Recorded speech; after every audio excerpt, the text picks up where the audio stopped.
Hello, everyone. So it's my pleasure, to chair this session for the PhD defense of Clément Romac. So Clément, you know that how it's organized in France. So we have 2 times. The first 45 minutes, the floor is yours to present, the most science part of your PhD work. And after, we will have a Q&A session. Starting with the reviewers, and then after, the examiner to ask anything they want about more or less your work, at least. I hope so.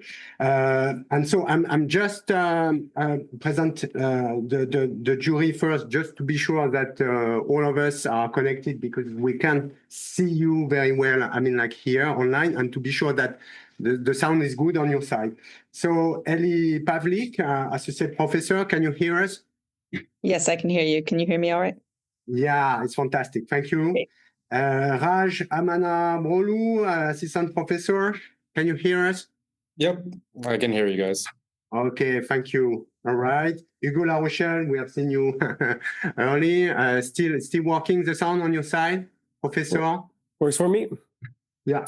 Okay, good. Fantastic. I think also we have Timothy LILLICRAP as invited last minute. Timothy, yeah, the sound is good on your side? Yeah, okay, great. So. Thank you. Okay, and your supervisor, so Pierre-Yves is here, and Thomas Wolf, again face, is okay also, I think. We had you before. Can you hear me? Can you say a word? Yes, all good, all good. All good, fantastic. And so myself, Matthieu, I am professor at Sorbonne, and then I will chair this session as president. Okay, so please, yeah, and we are a little bit in a hurry for the time. There are different constraints. So in particular, Raj, I will give you the mic just after the talk of Clément. All right, okay, thank you very much. All right. Will I start? Yeah. Okay, perfect. So hi, everybody, and thanks for being here today. And especially thanks to all the jury members who accepted to be part of my committee. And so today I'll be presenting my PhD work, which is entitled Grounding LLMs as Autotelic Reinforcement Learning Agents. And so as it has been said before, this PhD was co-advised by Pierre-Yves Oudeyer from Inria and Thomas Wolf from Hugging Face. So let me start off by saying that building machines that understand natural language is a long-standing goal of artificial intelligence. In fact, the first models date back to the 60s or the 70s.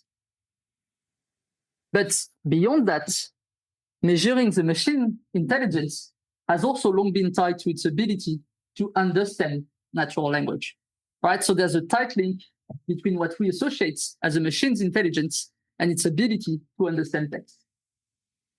And so where are we now towards this goal of building such machines? Well, in the last 5 years, we've seen emerge very large machine learning models that are trained on massive data sets. And so these models, which are called large language models, or LLMs, they are essentially trained to predict, given an input sentence, what's the next probable word to follow this sentence. And so by training these models to predict the next word on a huge amount of sentences, well, we now have models that exhibit unprecedented, but also arguably unexpected abilities.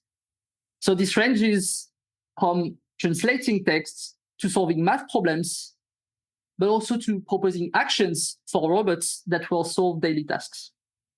And so this looks pretty impressive regarding this goal of building machines that understand natural language. However, we still observe limitations in those models, and in particular in their abilities at manipulating physical concepts of our world. And so to better understand why this could happen and how we could overcome these limitations, what I propose today is to take a step back and look at how we humans learn language. And so what studying children has taught us is that, well, language is acquired through interactions with the child's environment. So interactions with the social cultural environment, with peers, caregivers, but also with the physical environment. So for instance, the child could be pointing an object and the caregiver giving the name of that object. Another important aspect in language acquisition is that these interactions are intrinsically motivated. So children are intrinsically motivated to explore how they can control the environment with their body in order to solve problems. And so this is pretty different from how we train LLMs, right? Because LLMs are passive learners. They are trained to predict what's the next probable word on a huge amount of sentences. They are also trained to generate text that maximizes proxies of humans' preferences, but they never got the opportunity to explore how they can interact with that environment, control this environment, and solve goals. And so in this PhD, what we propose to study is whether integrating those mechanisms that are key in the language acquisition of children, whether integrating those mechanisms into LLM can overcome their limitations or improve LLMs. And so these mechanisms are namely intrinsic motivation and interactions with an external environment. So what's important to understand here is that it's not about building models of how we humans acquire language, developmental models, because we start from a pre-trained LLM. It's really about studying whether integrating developmental mechanisms into LLMs can overcome their limitations. So why are these interactions with an external environment so important? Well, early works in psychology and linguistics have evidence that the language we use, the words, the symbols, the grammatical rules, are grounded or tied to our world.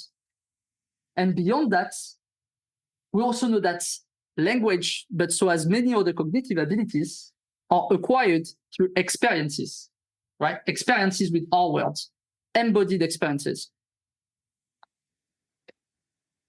Here, let me define what I will mean by embodied in this talk today, but also throughout this PhD. We'll take a wide definition of embodiment, which really focuses on one's ability to intervene in an environment, so perform an action, that will change this external environment, which has internal dynamics, and perceive the results of this intervention. So it's regardless of the modality of the intervention or the perception. It doesn't have to be low-level sensory motor actions or vision for the perception, for instance. It can be much higher-level signals, such as tokens, for instance. So tokens for the actions, but also tokens for the perception. Beyond the role of interactions and embodiments in the development of language, it's also important to understand that language itself is used by humans to solve goals, so to interact with their environment to solve these goals. And so this is what has been called functional competence. Okay, so functional competence is one's ability to use symbols to control and predict an external environment in order to solve goals. And so as for other cognitive abilities, well, functional competence is acquired and grounded in experiences, in goal-directed experiences, because it's about solving goals. So one question here is, where do these goals come from? Well, remember that earlier on, I was discussing how humans are intrinsically motivated learners. And so intrinsic motivations have been shown to play a major role in the development of many cognitive abilities. So for instance, in the acquisition of concepts, but also in the exploration of social interactions, in vocal development. And so intrinsic motivations have been extensively studied in the past, and they are usually grouped into two categories. So the first one, which is called knowledge-based intrinsic motivations, which is also arguably the most famous one, gathers all the motivations that push the child towards exploring its environment in order to collect information, acquire knowledge about how the environment works. So for instance, this encompasses novelty, empowerment, surprise, prediction error. But there's also another category of intrinsic motivations, which is of high interest to us with regard to goal-directed behavior, which is called competence-based intrinsic motivations. And so here, it's no longer about acquiring knowledge about the environment, it's about controlling the environment. Competence-based intrinsic motivations are about the acquisition of skill, about increasing one's competence at controlling its environment in order to solve goals in this environment. And in particular, we know that humans are what we call autotelic learners. What that means is that humans generate select, and learn to solve their own goals. So it's not only a purely individual mechanism, there are constraints from the environment, but still it's internal. And so in the recent past, there has been attempts at building artificial agents, artificial learners that have this autotelic principle. Has been applied to both real-world robots, but also to simulated environments.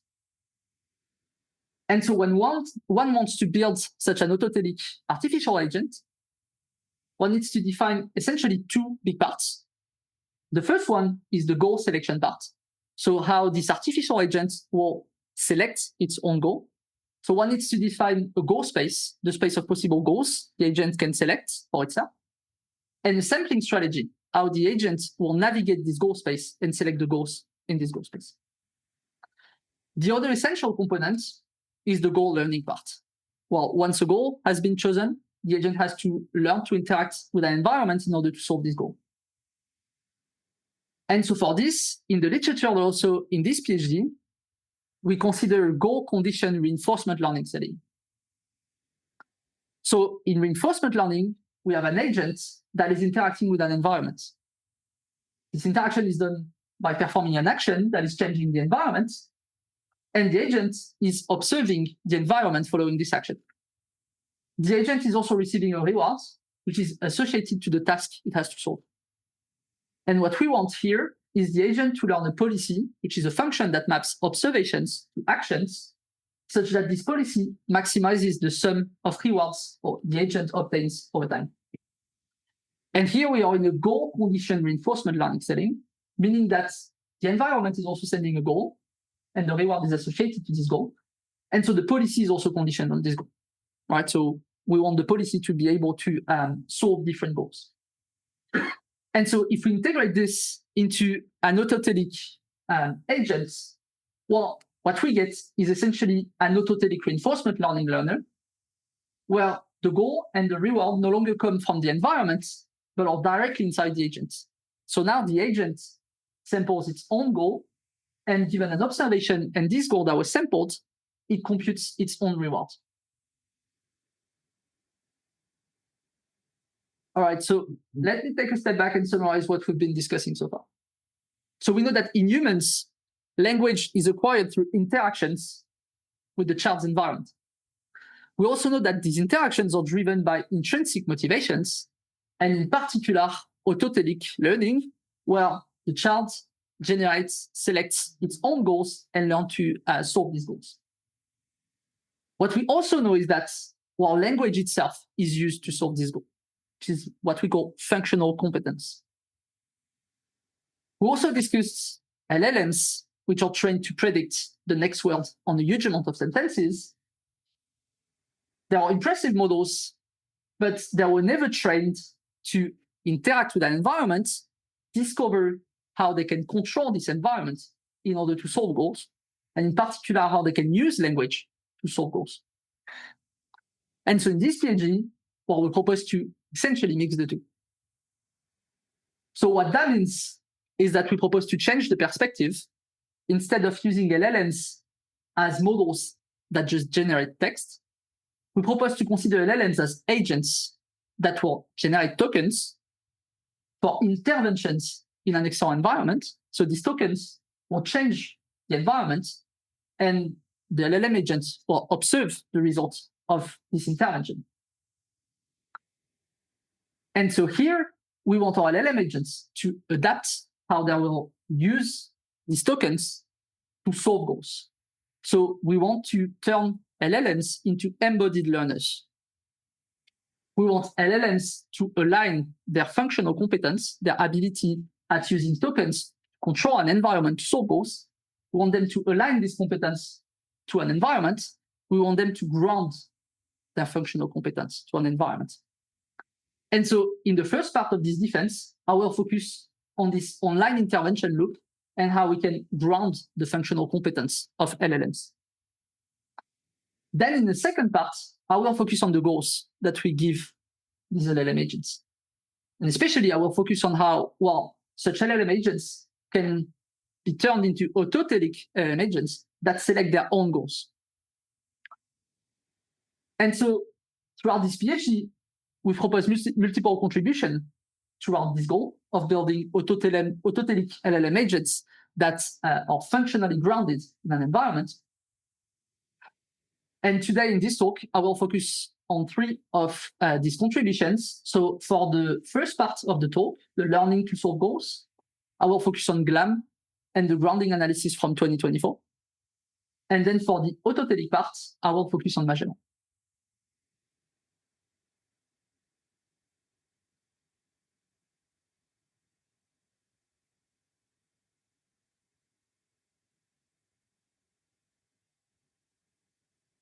So let's start by discussing how our online intervention framework can help functionally ground LLMs through the embodied interactions.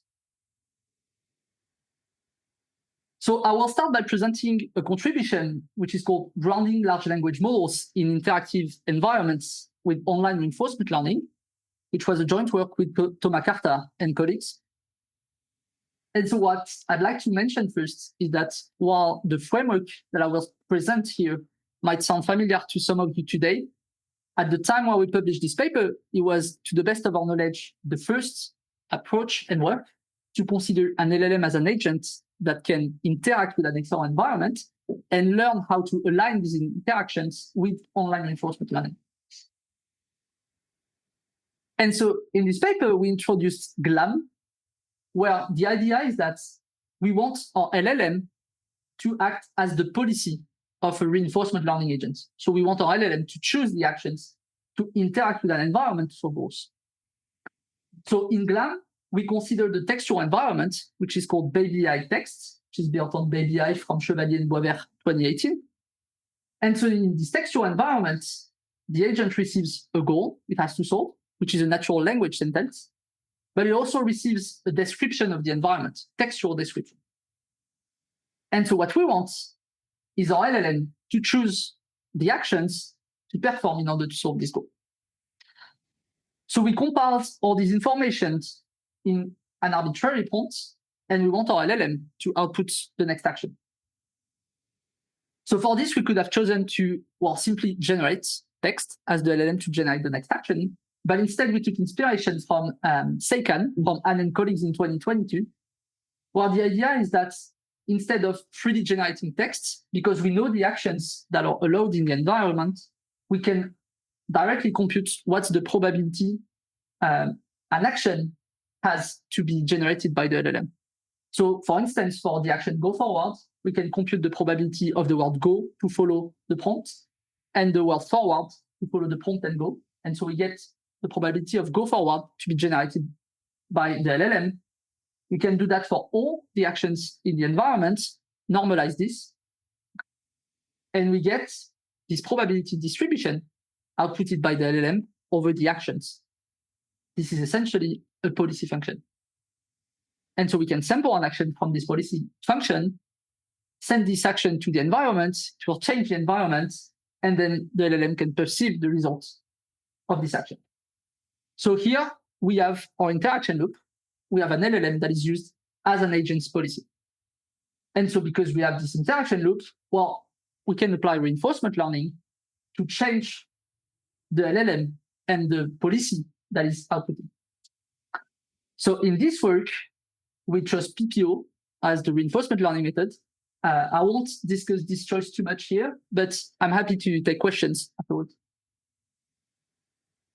So we studied our GLAM approach and whether it can ground the functional competence of an LLM in Baby AI Text, which is a multitask reinforcement learning environment where we ask an agent to navigate an environment and interact with objects.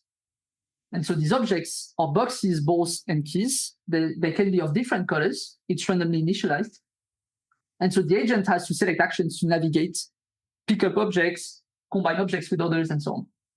And so there are 5 categories of tasks that our agents can perform in this environment.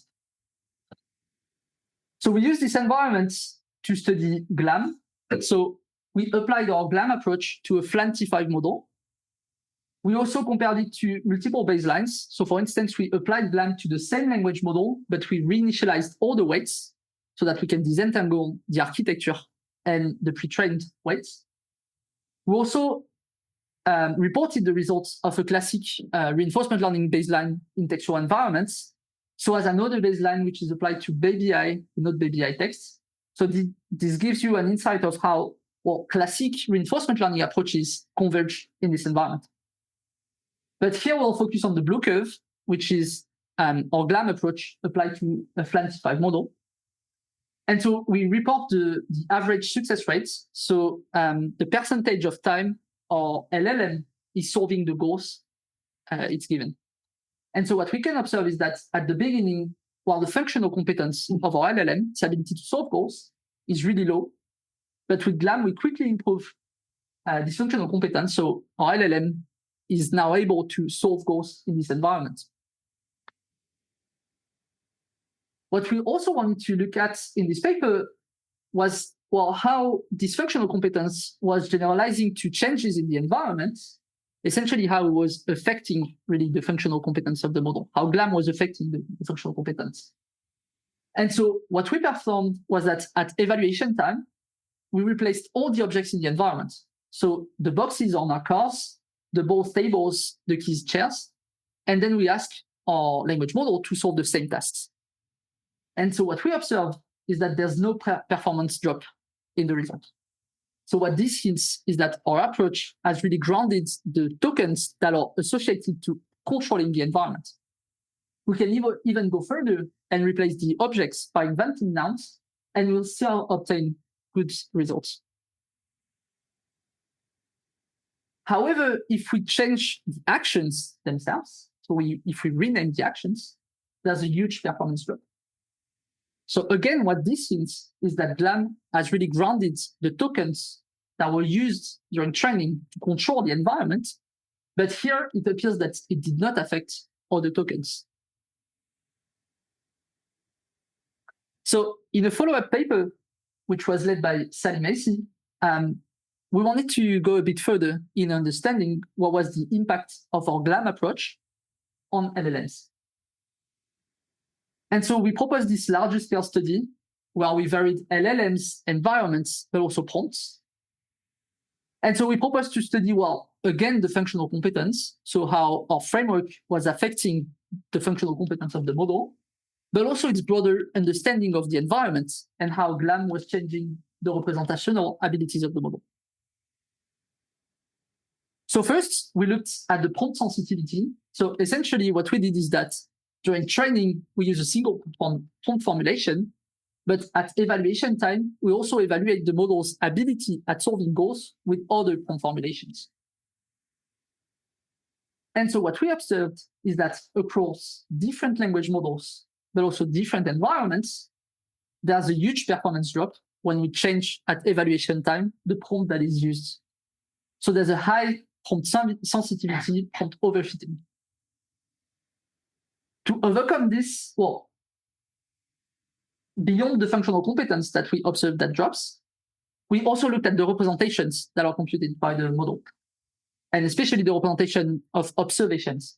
And so what we observe is that before, but also after GLAM, our language model tends to cluster the observations by the prompt formulation instead of the information that is inside the observation. And so to overcome this, we propose two approaches in this paper. The first one, which is some kind of domain randomization, was that instead of training our language model with a single prompt formulation, well, we randomly choose a prompt formulation at each episode. So we train with GLAM with different prompt formulations. We also proposed another approach where we still train on a single prompt formulation, but we add an additional loss, which is a contrastive loss. So intuitively, what this does is that we want our language model to bring closer for the one observation, different prompt formulations, and separate for a single prompt formulation, different observations. And so what we observe, if we look at the functional competence, is that both approaches work pretty well. However, if we focus on the representations, what we observe is that the contrastive loss seems to be much more robust, and especially seems to break down this clustering by prompt formulation.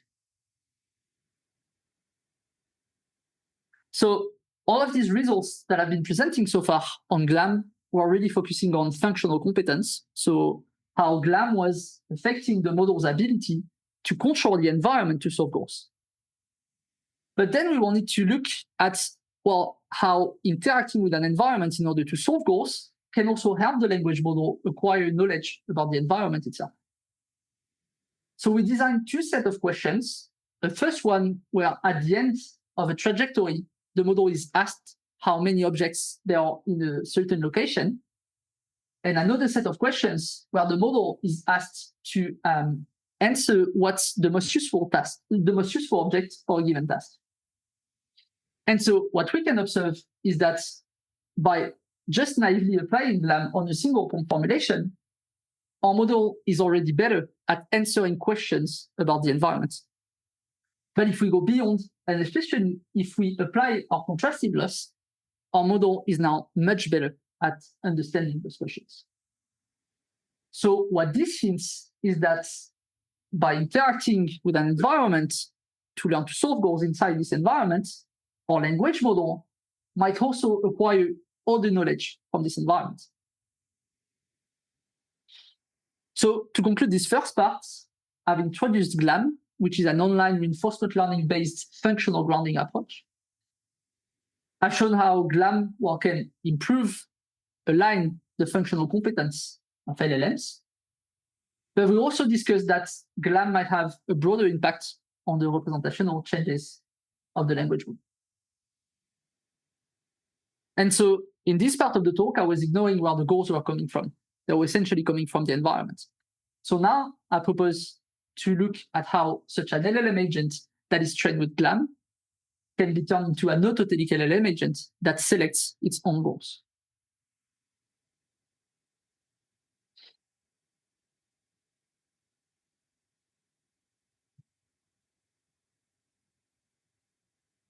So remember that to build an Autotelic LLM agent, but also an Autotelic artificial agent as general, one needs to define a goal space, the space of possible goals that this agent can select, the sampling strategy, how the agent will select goals in the goal space, how the agent will compute its own reward function, and eventually how the agent will learn how to solve these goals.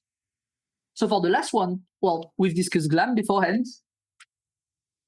And so in the second part of the talk, I will discuss Magellan, so metacognitive predictions of learning progress guide Autotelic LLM agents in large goal spaces, which is a joint work with Loris Gavin, Thomas Carta, and other colleagues. And so in Magellan, we wanted to focus on the goal selection part. So how an LLM agent that is trained with GLAM to learn goals can select its own goals. So what that means is that we have this framework where we have our LLM that is used as an online reinforcement learning policy that interacts with an environment and learns to solve goals. But what we also have now, in comparison to the previous parts, is that we have this huge goal space of natural language goals that are given to the LLM. And so we want our LLM to select the goals it learns in this goal space. So one first question here is, well, what is an interesting goal among these goals for such an agent? Well, if we look at how we humans select goals, we know that learning progress plays an important role in this goal selection. So what learning progress is the time derivative of the competence. Okay, so the competence can be, for instance, one's ability at solving a goal. What that means is that humans select goals that maximize learning progress. Humans select goals for which, if they practice this goal, they will improve their competence on this goal. What that also means is that humans tend to ignore goals that are either too easy or too hard for them because practicing doesn't change their competence. And so models of learning progress have been proposed and applied to artificial agents, both to robots, real-world robots, but also to reinforcement learning agents that are trained in simulated environments. And so it has been shown that learning progress can be used to scaffold the learning of such artificial agents to select the goals such that these agents discover complex skills in large goal spaces.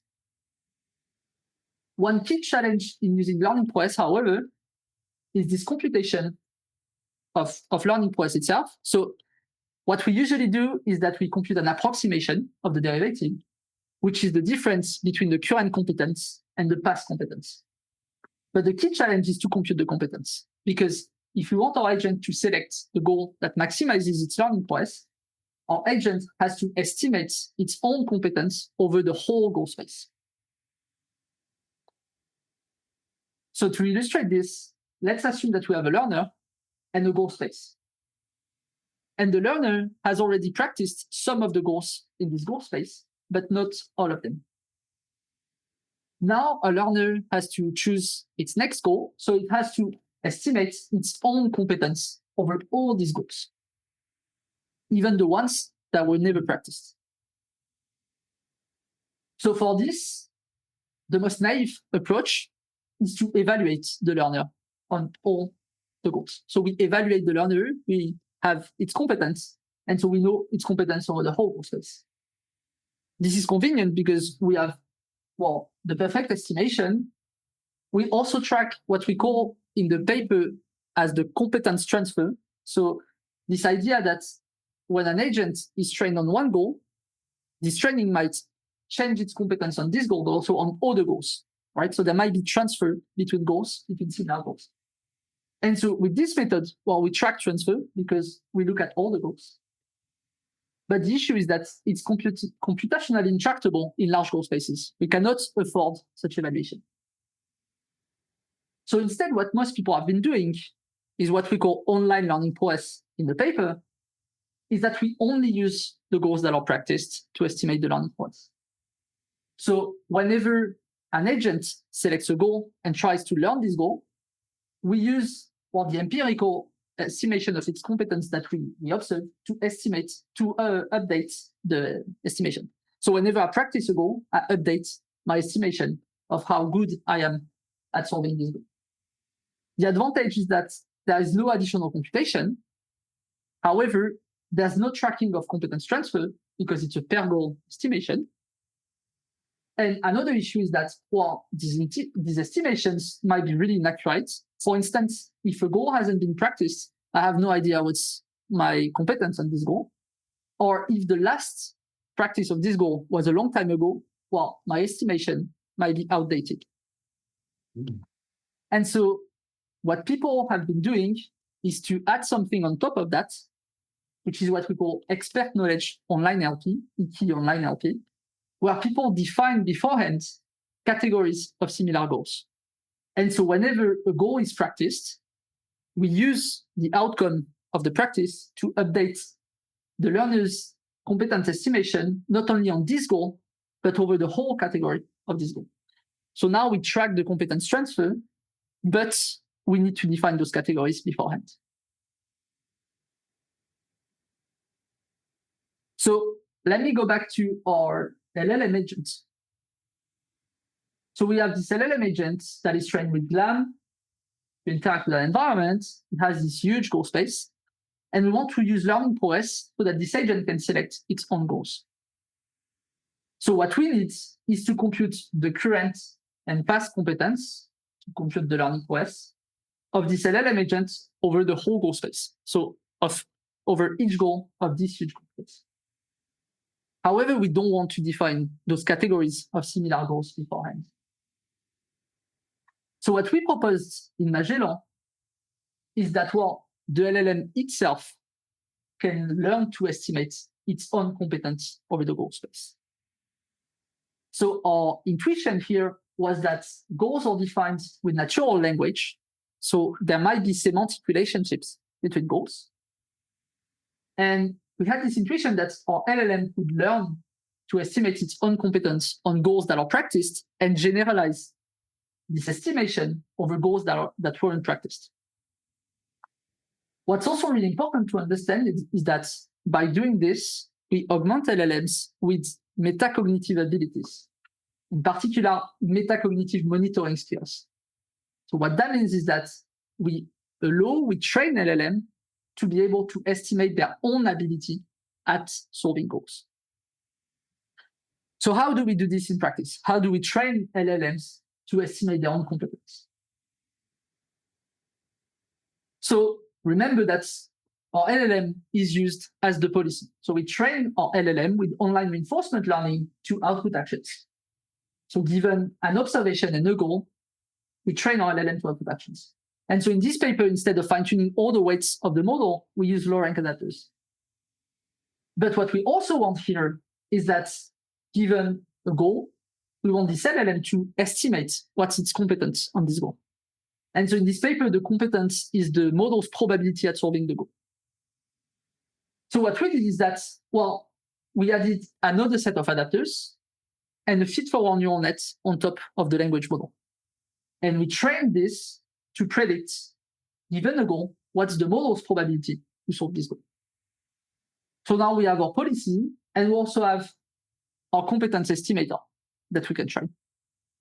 The question is, how do we get the past competence as well from deep learning OS? Well, what we propose is that we can simply reuse old weights of the model.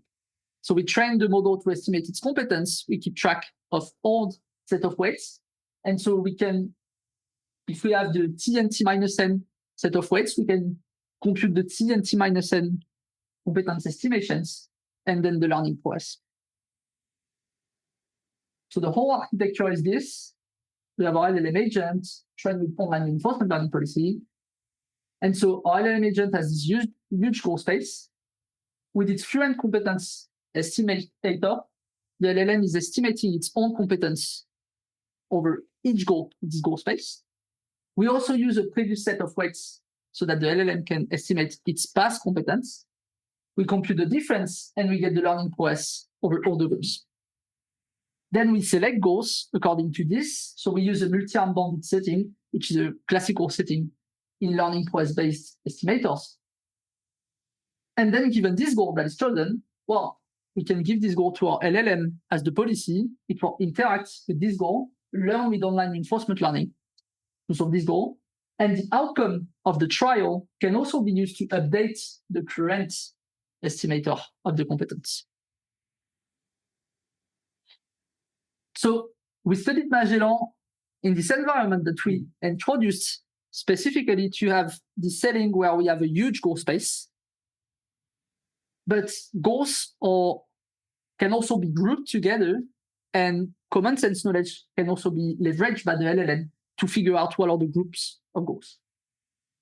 And so in this environment, our LLM agent has access to objects and has an instruction, and it has to combine the objects to solve this instruction.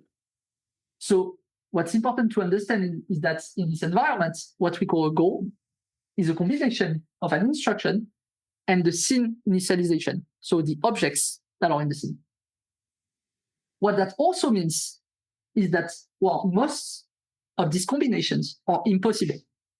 They can be impossible for easy reasons. For instance, the instruction is grow the lion, but there's no lion. But it can be for much harder reasons, such that the instruction is grow the lion, there is a lion, but there's no seed. And the seed is required to grow a plant, and the plant is required to grow an herbivore, which is required to feed the lion. So most of these goals are impossible, and they're also varying difficulty between the goals that are present in the environment. And so, well, we studied whether Magellan can help our LLM agent navigate this goal space, this complex goal space, and make the LLM agent learn to solve the possible goals. So Magellan is the blue curve. We also report a uniform baseline, so a baseline where we randomly select the goals, as well as the online learning process baseline, so the per goal estimation learning process. And finally, we also report in green an upper baseline, which is the online learning process baseline, which has access to the categories of the environment, which has access to expert knowledge.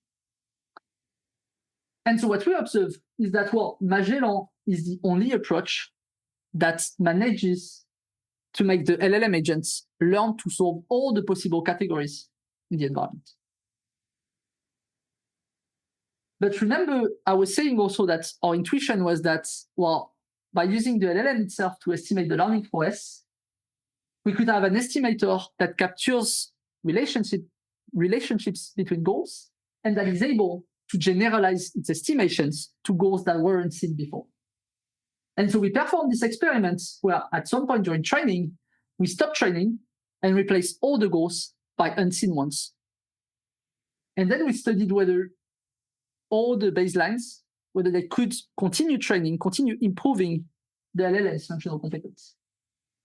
And so what we observed is that except the one that has access to expert knowledge, Magellan is the only approach that manages to continue training because it is able to generalize its estimation from seen goals to the new ones.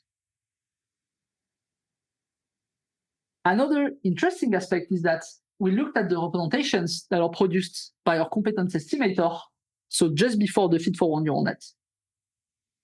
And so we show the representations of goals before and after training. And what we observe is that by training our LLM to estimate its own competence at solving goals without training, well, this leads to interesting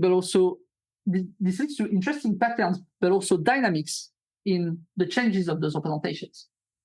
And in particular, we observe clusters where similar goals are clustered together so that the LLM can generalize its estimation over similar goals. So what this means is that training LLMs to estimate their own competence is also one way to aligning its representations with the environment. So to conclude this second part, I've introduced an approach to build autotelic reinforcement learning LLM agents. Well, what we show is that we can augment LLM with metacognitive monitoring abilities. So we can train LLMs to estimate their own competence so that they can select interesting goals to learn next. What we also discuss in the paper is that while Magellan can be useful beyond LLM agents that interact with video games. For instance, we show that while Magellan can be also used to track the evolution of competence of a learner that is learning to solve math problems. What I also discuss in the manuscript is that while in Magellan we use the metacognitive abilities to estimate which goal to learn next, but another important ability for LLMs is to know, well, first when their competence falls short and when it's best to ask for external assistance before internalizing this task. And it's especially interesting because current LLMs now interact with other LLMs, with tools. And so what I show in this work is that we can train an LLM to discover when it's best to call other LLMs to solve a task or to keep the task for itself, especially when other LLMs have a cost. So calling other bigger LLMs has a cost. And so given a task and a budget, whether the LLM should be prioritizing solving the task or using a low budget, we show that our LLM agent is able to discover when it's best to keep the task for itself or send it to external assistants. So to conclude this defense, well, we've introduced this new perspective that sees LLMs as agents that will perform interventions in an external environment, observe the results of these interventions, and adapt, learn how they can change these interventions, so how we can ground their functional competence. We will introduce a reinforcement learning-based approach for functional grounding, and we've shown that it improves the functional competence, but it also leads to broader impacts. Remember that also when I was introducing functional competence, I said that it's about controlling and predicting an environment. And so in the manuscript, I also discuss the predicting part. For instance, I discuss World LLM, which is a joint work with Guillaume Lévy and Thomas Carta, where we show that we can improve an LLM's predictive abilities by allowing this LLM to explore an environment, collect experiences, generate natural language hypotheses about the environment works, and use these hypotheses to predict the environment. And by using a curiosity-driven loop, we show that the LLM can discover how to find hypotheses that help it predict the environment. Then in the second part, we focused on the autotelic aspect, so how LLM agents can select their own goals. And especially we discussed what's the role of metacognitive monitoring in this autotelic principle. So for the perspectives, well, throughout this PhD, I've mostly discussed and used textual environments. And while I argue that this is sufficient to study functional grounding alone, it's interesting to look at how we can scale our approaches to more complex environments, in particular multimodal environments. So for instance, there's been first attempts at using GLAM on VLMs, but we can even go further. And in particular, if we look at the current trend at building action models, general action models for robotics. Another interesting perspective is that, well, current LLMs extensively use reasoning as part of their decision-making. So studying what's the link between functional competence and reasoning is an interesting direction, and especially how we can ground the reasoning as part of the functional competence. There are also questions about how we perform appropriate credit assignment to this reasoning. I also discussed how, well, functional grounding is related to modeling the world. I discussed this in GLAM, but also in Magellan, as well as in World LLM. This is an interesting and important topic to study, whether LLMs can capture models of their world. And we can then go further and study how our interaction loop can help LLMs model other agents or even humans by interacting with them. So it's related to theory of mind. In this PhD, we've also considered autotelic agents that have access to the goal space. So the next natural extension is to, well, allow these models to generate their own goals. And so we discussed how Magellan can drive the goal selection, but Magellan could also be used to drive the goal generation. And so, for instance, it'd be interesting to mix Magellan with existing approaches that use LLMs to generate goals, such as ACEs from Purcell and colleagues. Another interesting direction is that, well, it's important to study how we can align LLMs with the users and the world they are interacting with.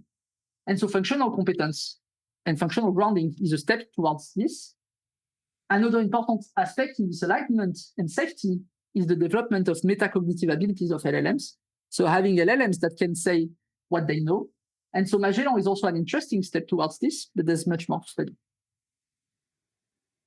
And so finally, this PhD also contributes to building new and better autotelic reinforcement learning agents. And so, for instance, in a recent work with Thomas Carta and other colleagues, we studied how we can use LAM and Magellan in an open-ended reinforcement learning agent, which is built on two levels. There's a low-level policy that is interacting with the environment, and a high-level policy, which is an LLM learned with GLAM. And we show that this high-level policy can, well, learn to solve goals and compile its skill at learning this goal into a new action that can be directly triggered in its action space. And so we use Magellan to select the goals, but also to filter out the action space. So thank you for your attention. And also thank you to all the amazing collaborators that were involved throughout this PhD. And I'm happy to take questions.